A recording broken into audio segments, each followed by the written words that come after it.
In Charlotte on Monday night, President Donald Trump made a visit to the Bojangles Coliseum to speak with supporters at a rally. The president and other speakers discussed matters such as Second Amendment rights, the media, and socialism, all on the eve of Super Tuesday. Behind me, the 60-year-old Sanford Hall is getting a facelift. Vinoy Construction began renovations last July on the building, and it's expected to add at least another 40 years of life into the dilapidated building, according to Nick Caters, the Associate Vice Chancellor for Facilities Management here at Appalachian State. It was a sight to see here at Winston-Salem State University as Vermont Senator and presidential candidate Bernie Sanders held a rally just under a week before Super Tuesday, in which 122 delegates will be up for grabs here in North Carolina. All around Appalachian State University's campus, there are physical signs of Appalachian's commitment to sustainability. From the Peacock Hall solar-powered tables all the way over to the Howard Street Sustainable Gardens and even the 153-foot Broyhill wind turbine behind me are all physical reminders of Appalachian's commitment to sustainability. However, some less physical and important discussions are going on campus. Last month, the Faculty Senate approved a resolution encouraging the university to be carbon neutral by the year 2035, a step that the resolution supporters say is an important one. Around the nation, hunger and homelessness are real problems that plague the country but may not always get the attention that they need. Hunger and Homelessness Awareness Week, which traditionally occurs before Thanksgiving, brings attention to these real problems that a large number of Americans are currently facing. Appalachian and the Community Together, or ACT as they're known on campus, organized events this past week centered around bringing awareness to hunger and homelessness here in the High Country. Hi, I'm John Park, and this is the Appalachian Daily News for February 10th. The North Carolina Department of Transportation will conduct research of an intersection on the NC 105 bypass in Boone. What are some of your personal hopes for Emerson as he continues to grow up? Well, so I try not to think about his life too much because I don't want to plan it for him, but I definitely hope that he sees that hard work can pay off. Got one event for you today here in the High Country. The Career Development Center is kicking off its Career Studio Week today in the atrium of the Leon Levine Hall of Health Sciences from 11 to 1. The event will give students a chance to have their resumes reviewed prior to an upcoming internship and job fair. Welcome back to Hi Neighbor. I'm Annie Jones. And I'm John Park. As students, we often forget that our time in this town is limited to our experience of just a few short years here. Boone becomes our home for the time being as we work up to graduation. Local neighbors, food, music, and more all become a part of our Mountaineer identity. Today, we'll be taking a closer look at the vital role housing plays in feeling at home in these mountains. Whether it's unpacking your freshman dorm room, unlocking your first ever apartment, or checking in for a night at King Street, our town succeeds in making any stay feel welcoming. Join us as we find our home away from home on this episode of Hi Neighbor. It was a sight to see here at Winston-Salem State University as Vermont Senator and presidential candidate Bernie Sanders held a rally just under a week before Super Tuesday, in which 122 delegates will be up for grabs here in North Carolina. Crowds gathered outside the Gaines Center on Thursday morning in hopes to get a glimpse of the Democratic frontrunner Bernie Sanders. The senator made the historic trip to the HBCU campus before Super Tuesday next week. Amy Mepham, an attendee, says that she believes Sanders can win the contested state. I think he does. I think he's polling really well, and I think that he's really emerging as the front runner after really strong wins in Iowa, Nebraska, and Nevada. Sanders is well known for his progressive stances that make up his platform. His supporters, like Art Morissette, believe that these are the most important issues this election cycle. Well, I'm his age, so Medicare for all is really important, not just for people who have Social Security or Medicare. It should be for everyone.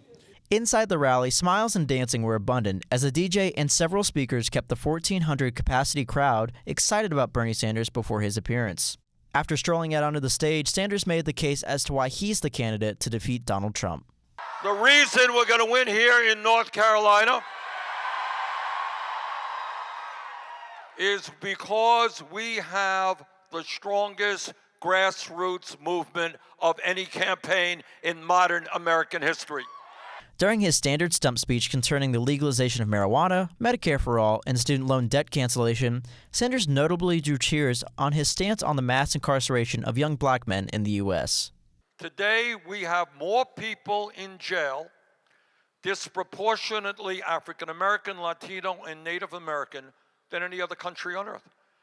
After the rally, Bernie and supporters made a short march from the Gaines Center to the early voting site on WSSU's campus to encourage attendees to vote.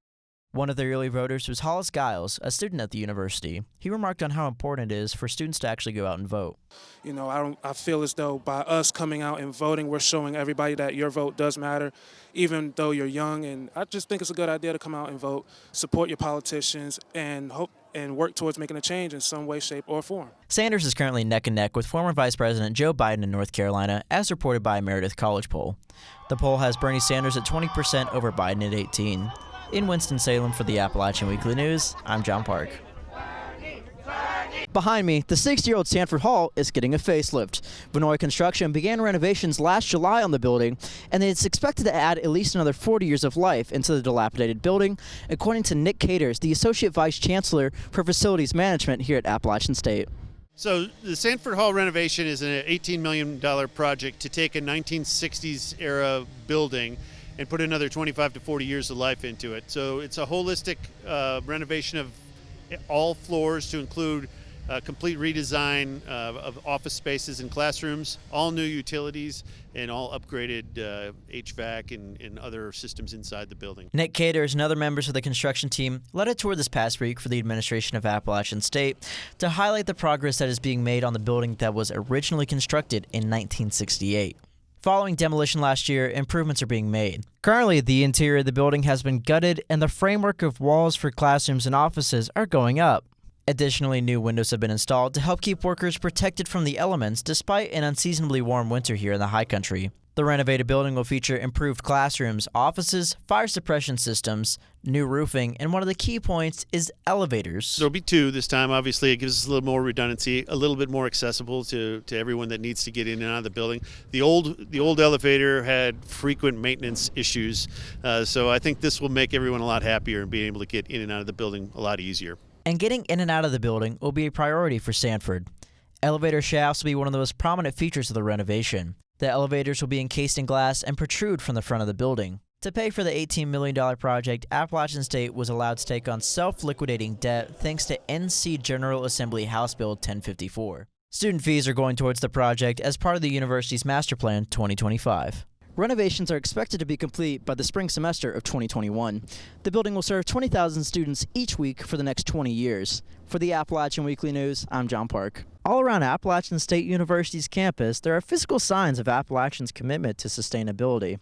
From the Peacock Hall solar-powered tables all the way over to the Howard Street Sustainable Gardens and even the 153-foot Broyhill wind turbine behind me are all physical reminders of Appalachian's commitment to sustainability.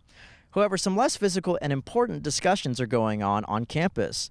Last month, the Faculty Senate approved a resolution encouraging the university to be carbon neutral by the year 2035, a step that the resolution supporters say is an important one.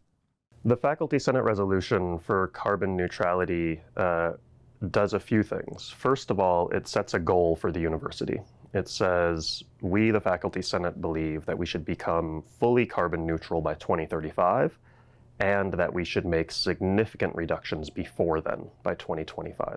Dr. Brian Burke, Associate Professor of Sustainable Development, served as the resolution's primary writer and is focused on the future of Appalachian as a whole. And so part of the idea here is, in our next strategic plan for the university, let's set clear and ambitious carbon goals as well, some of which we had in the past strategic plan, but they were relatively weak.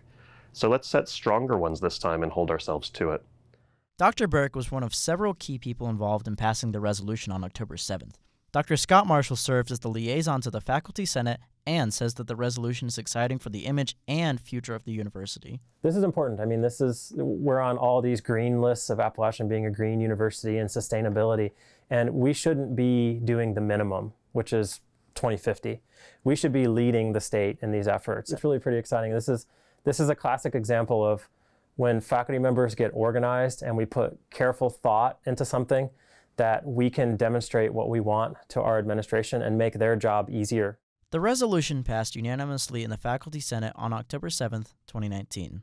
It lays out what carbon neutrality is and uses strategic language that will allow the university to plan and reach the goal of carbon neutrality by 2035. To find out more information about the resolution, you can visit facsen.appstate.edu. For the Appalachian Weekly News, I'm John Park.